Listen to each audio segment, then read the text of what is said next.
Hi guys, welcome to my YouTube channel destiny divorce. అందరు ఎలా ఉన్నారు? నేనైతే బాగున్నా. సో చాలా డేస్ అవుతుంది కదా మనకు వీడియో పెట్టి. ఇవాళ మంచి మా మమ్మీ రెసిపీతో వచ్చేసాను. అది కూడా ఫిష్ కర్రీ ఎలా చేయాలో, both fish soup and also fish fry ఆల్టర్నేటివ్గా చూపించేస్తాను. ఒకసారి చూసేయండి. ఫస్ట్ ఆఫ్ ఆల్ మనం ఒక ప్లేట్లో కారం, ధనియాల పొడి, పసుపు, ఉప్పు, అల్లం వెల్లుల్లి పేస్ట్, కొంచెం వాటర్ వేసి మొత్తం మిక్స్చర్ అంతా కలిపేసుకోవాలి.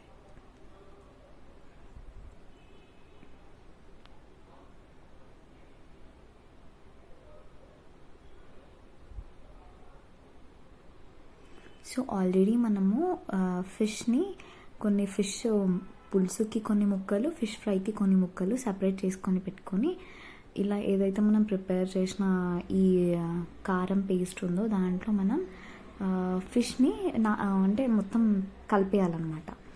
ఒక సైడ్ ఏమో ఆనియన్స్ వేయించాలి. ఇక్కడ చూసినట్టయితే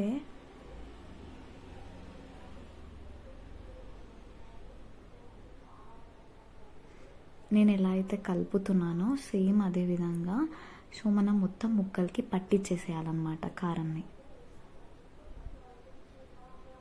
సో అలా ఒక్కొక్కటి అలా మంచిగా ముక్కలకి పట్టించేసేలా పెట్టేసుకోవాలి.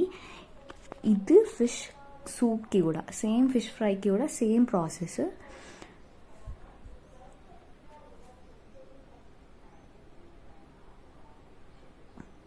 సో ఎంతమందికి ఫిష్ కర్రీ అంటే ఇష్టం ఒకసారి కామెంట్ బాక్స్లో కామెంట్ చేయండి గాయస్.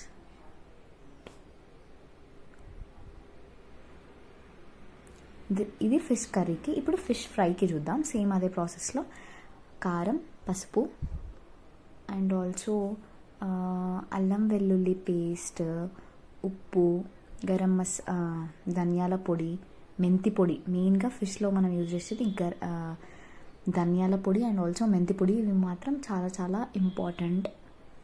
సో అల్లం వెల్లుల్లి పేస్ట్, మెంతి పొడి, ధనియాల పొడి వేసుకొని అవి కూడా అలాగా మొత్తం పట్టించేసి పక్కన పెట్టేసుకోవాలి. ఇంతకుముందు కలిపింది ఫిష్ ఫ్రైకి. ఇప్పుడు ఫిష్ సూప్కి ఇందులో ఏం చేస్తున్నాం, ఏదైతే మనం పులుసు ఆల్రెడీ నానబెట్టుకుని కూడా ఇందులోనే మనం అక్కడ వట్టి వాటర్ పోసాం. ఇక్కడేమో పులుసు నీళ్ళు పోసేస్తున్నాం అనమాట. పులుసు నీళ్ళతో కొంచెం దాన్ని అందులో నాననివ్వాలన్నమాట. ఓకే, ఏదైతే ఉల్లిపాయలు మనం ఫ్రై చేసి పెట్టుకున్నామో దాన్ని గ్రైండర్లోకి తీసేసుకొని దొడ్డుప్పు, తర్వాత అందులోనే కొంచెం ఒక లవంగం అండ్ ఆల్సో కొత్తిమీర వేసి గ్రైండ్ పట్టేసుకోవాలి. ఇది దాని పేస్ట్. సో ఈ పేస్ట్ని మనం కొంచెం ఫిష్ ఫ్రైలో యూజ్ చేస్తాం, ఫిష్ సూప్లో కూడా యూజ్ చేస్తాం. ఇప్పుడు నేను ప్రిపేర్ చేసుకునేది ఫిష్ సూప్ కోసం.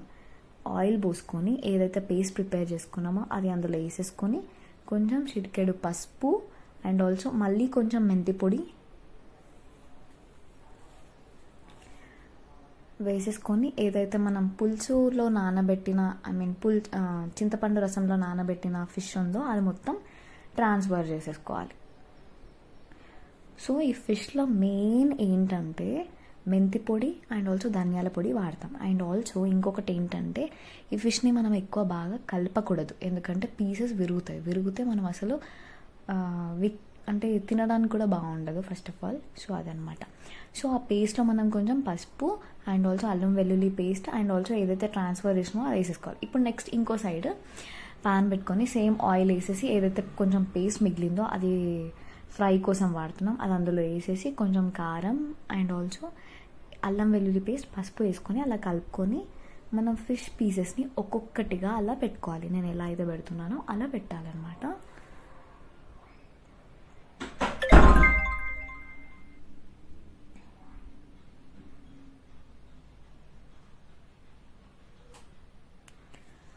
సో ఏదైతే లావు పార్ట్ ఉంటుందో కదా, చాలా దొడ్డు పార్ట్, అది మధ్యలోకి పెట్టేసి సన్నం పార్ట్ అనేది కార్నర్స్లో పెట్టుకుంటే దొడ్డు పార్ట్ ఏదైతే ఉందో అది కొంచెం మధ్యలో ఎక్కువ ఉడుకుతుందని అలా అనమాట. కొంచెం మీకు అండర్స్టాండ్. సో అంతే, ఫిష్ కర్రీ రెడీ అయిపోయింది. సో ఇప్పుడు దాన్ని కొత్తిమీరతో గార్నిష్ చేసుకుంటే అంతే.